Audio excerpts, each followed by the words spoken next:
Queria compartilhar um texto bíblico sobre a vida de um homem, Jonas, vocês devem conhecer aí. E eu não gostava muito da história dele, porque sempre quando eu ouvia basicamente a mesma coisa. Normalmente as pessoas usam para falar sobre a desobediência de Jonas. Ele fugiu da presença do Senhor, tal. E é muito usada para quando a pessoa está retornando ali. Deixa eu dar uma cutucada agora. A pessoa que se afastou, né? Pecou, se afastou de Deus, da igreja e volta. E muitas das vezes é usada nesse sentido. E para falar de desobediência, não só nesse caso, às vezes também com pessoas que estão dentro da igreja. Mas a passagem de Jonas, a vida de Jonas, no que é exposto aqui para a gente através das escrituras, não fala só sobre isso. Tem muito mais coisas que é de grande proveito espiritualmente sobre a vida dele, que está exposto aqui para nós. E vou ler aqui o início, para a gente meditar um pouquinho. No início está escrito assim: a palavra do Senhor veio a Jonas, filho de Amitai, com esta ordem: vá depressa à grande cidade de Nínive e pregue contra ela, porque a sua maldade subiu até a minha presença. Jonas fugiu da presença do Senhor, dirigindo-se para Tarsis, desceu à cidade de Jope, onde encontrou um navio que se destinava àquele porto. Depois de pagar sua passagem, embarcou para Tarsis para fugir do Senhor. Só até aqui. E ele foge da presença do Senhor. No decorrer aqui você pode ler depois. E Deus envia uma tempestade. O barco é violentamente carregado pela tempestade. A Bíblia fala que quase parte ao meio. E ali os marinheiros se juntam, né? Eles ficam se perguntando por que, né, daquela calamidade. E eles chegam à conclusão, tiram na sorte ali, que é Jonas, conversam com ele. Ele já havia falado que tinha fugido da presença do Senhor. E eles perguntam o que a gente pode fazer, né, tal, para isso aqui acabar. E ele fala que é para jogar ele. Mesmo assim, eles não querem, eles tentam remar de volta. Já tinham jogado as cargas fora para o barco ficar mais leve e nada adiantou. Por fim, eles pedem já meio que perdão ali para Deus pelo que eles vão fazer. Jogam o Jonas. E Jonas já havia falado que ia acalmar, porque era por conta dele, porque eles tinham fugido da presença do Senhor. E eles já conheciam a fama do Deus de Israel. E a história aqui vai nos falar que quando o Jonas é jogado, acaba a tempestade e aquelas pessoas oferecem lá sacrifício a Deus, fazem votos com Deus. E o interessante é que no momento ali da tempestade, eles falam para Jonas, né, levanta, clama ao seu Deus e tal. E eles já estavam clamando cada um ao seu Deus. E aqui vai estar escrito Deus com letra minúscula. Então quer dizer, eles adoravam a outros deuses e por fim prestaram culto a Deus. E a história continua. Um grande peixe engole Jonas. Ele fica 3 dias e 3 noites dentro da barriga do peixe.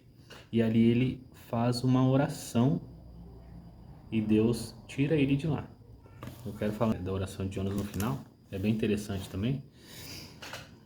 Mas Jonas é jogado ali na praia e tal. Aí vem a segunda vez a voz de Deus falando ali com Jonas para ele ir até a cidade, pregar contra a cidade, porque a maldade da cidade tinha chegado até ele. E Jonas, aí enfim, ele vai pregar contra a cidade. E ele prega, a cidade se arrepende e Jonas fica irritado, fica triste, porque ele já sabia. E no fim ele fala que, Senhor, já sabia, ele deseja a morte. Por isso que eu não queria ir lá na cidade pregar, porque o Senhor é misericordioso e é uma cidade violenta. Então tem alguns pontos aqui. Por que Jonas não quis pregar para a cidade de Nínive? Era conhecida como uma cidade muito violenta. E o próprio Deus, aqui, ele dá uma lição a Jonas. Quando a cidade se arrepende, que Jonas senta lá e tá aquele sol, Deus faz crescer uma planta que faz sombra na sua cabeça, ele fica feliz, tudo. E no outro dia, né, Deus faz morrer a planta e ele fica irritado. Aí Deus fala com Jonas, que é essa parte aqui. Mas o Senhor lhe disse: você tem pena dessa planta, embora não tenha podado, nem a tenha feito crescer. Ela nasceu numa noite e numa noite morreu. Contudo, Nínive tem mais de 120 mil pessoas que não sabem distinguir a mão direita da esquerda, além de muitos rebanhos. Não deveria eu ter pena dessa grande cidade? Então Deus dá uma lição ali em Jonas, que é conhecido como vacilão, né? Por ter fugido ali da presença do Senhor, dessa maneira que as pessoas pregam. Mas, irmãos, se a gente for avaliar aqui, tem muitas coisas. Houve uma irmã fazendo uma colocação também, é o que me fez gostar dessa história, que realmente não gostava, porque eu achava a mesma coisa. E eu já sabia o que a pregador ia pregar. Por muitas das vezes, creio que não só eu, mas as pessoas costumam falar da desobediência de Jonas. Essa irmã falou assim: a soberania de Deus, e apresentou alguns pontos. E me levou a estudar sobre a história de Jonas, e eu acabei achando mais coisas. Deus falou comigo mais coisas. E que coisas são? É interessante perceber que os marinheiros no barco, eles reconheceram Deus. Eles serviam a outros deuses. Então eles tiveram um contato ali com Deus, tiveram uma experiência com Deus de Israel. Deus livrou eles e eles prestaram culto, sacrifício a Deus, fizeram votos a Deus. Então, não só na vida deles, mas na vida da grande cidade, que se arrependeu, se vestiram de pano de saco, fizeram um jejum e Deus perdoou eles. Aquela cidade se arrepende. Então eles se arrependeram, aquela geração, da pregação de Jonas. Então não é, irmãos, só Jonas o vacilão, mas Deus o soberano que agiu ali na história e não só tratou a vida de Jonas, mas tratou a vida de uma cidade com mais de 120 mil pessoas, fora os animais ali que queriam morrer também. E os marinheiros no barco, que cada um servia a um Deus. Então é Deus o soberano que tratou a vida do profeta, sim, mas tratou uma cidade inteira. E os marinheiros ali no barco, que serviam cada um a um Deus, que reconheceram Deus, prestaram culto a Deus e fizeram votos a Deus. Jonas o vacilão. Jonas o vacilão também nos ensina a orar. E antes de falar da oração dele, como é que seria o nosso posicionamento? Às vezes a gente vê uma pessoa só que é violenta, uma pessoa ruim, que mata. Eles matavam, eles eram violentos. Eles faziam isso para dominar cidades e tal, mas eles eram conhecidos mesmo pela sua brutalidade. Eles não eram só, eles não eram respeitados, as pessoas tinham medo deles, eles faziam atrocidades com as pessoas. Quando a gente vê uma pessoa só desse jeito, já é difícil pra gente. Agora uma cidade inteira, mais de 120 mil pessoas violentas. Então o Jonas, ele tinha muitas razões para não querer que Deus perdoasse. Mas Jonas o vacilão também nos ensina a orar. É interessante aqui, irmãos, como ele ora. E se a gente for ver, a gente precisa aprender a orar que nem Jonas. A palavra de Deus diz para a gente orar crendo que Deus já ouviu e já respondeu a nossa oração. É claro, se nós estamos no centro da vontade do Senhor, porque senão a gente vai pedir e não vai adiantar nada. Mas Jonas, ele pede com fé, ele pede crendo, e fica um ensinamento aqui pra gente de oração. E Jonas vai orar assim, dentro do peixe. Dentro do peixe, Jonas orou ao Senhor, ao seu Deus, e disse: em meu desprezo clamei ao Senhor, e ele me respondeu. Já está falando que Deus respondeu ele, só que ele ainda estava dentro do peixe, da barriga do peixe. Do ventre da morte gritei por socorro, e ouviste meu clamor. Olha a fé dele.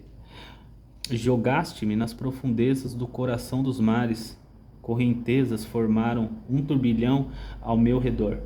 Todas as tuas ondas e vagas passaram sobre mim.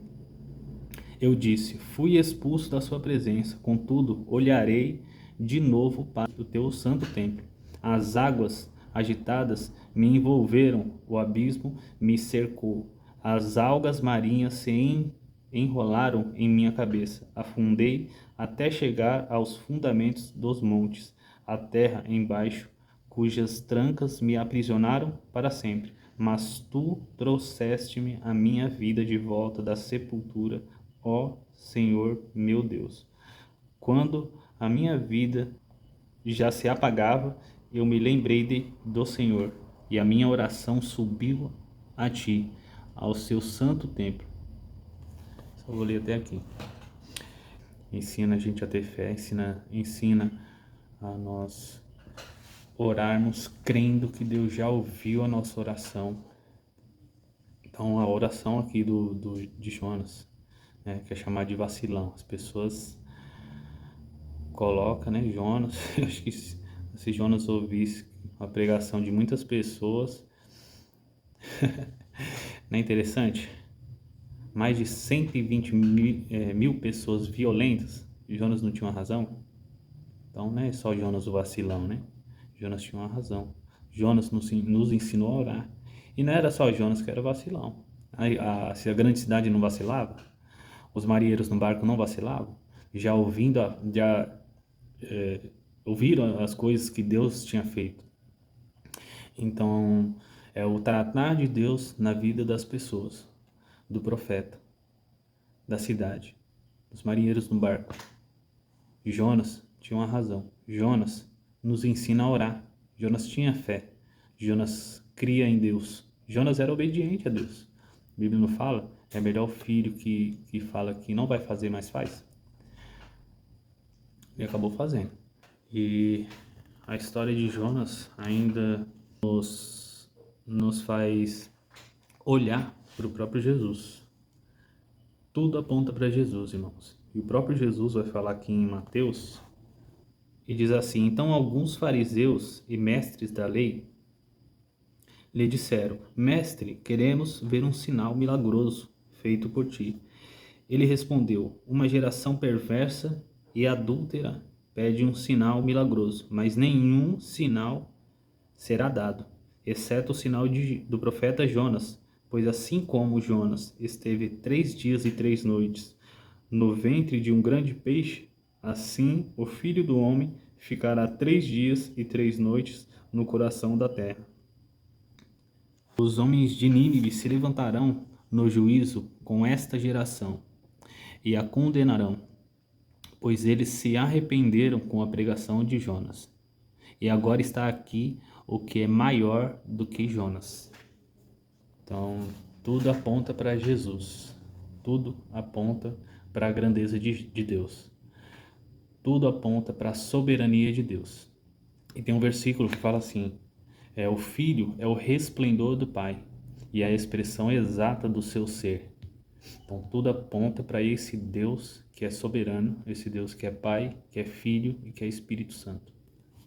Mas às vezes a gente tem também a mania de julgar, né? Isso ensina pra gente também a não julgar, porque não é só Jonas o vacilão. O tratar de Deus na vida de um povo inteiro. E Jonas tinha muitas razões para fugir da presença do Senhor. Então, em 5 aspectos nós meditamos, só para ressaltar, né, cada um. O tratar de Deus na vida do profeta, o tratar de Deus na vida de uma cidade inteira, o tratar de Deus na vida dos marinheiros ali do barco, que prestavam culto a outros deuses. A oração de Jonas nos ensina a orar e a grandeza de Deus. Então, não é Jonas o vacilão, mas Deus o soberano. Amém, irmãos? Deus nos abençoe. Tchau, tchau.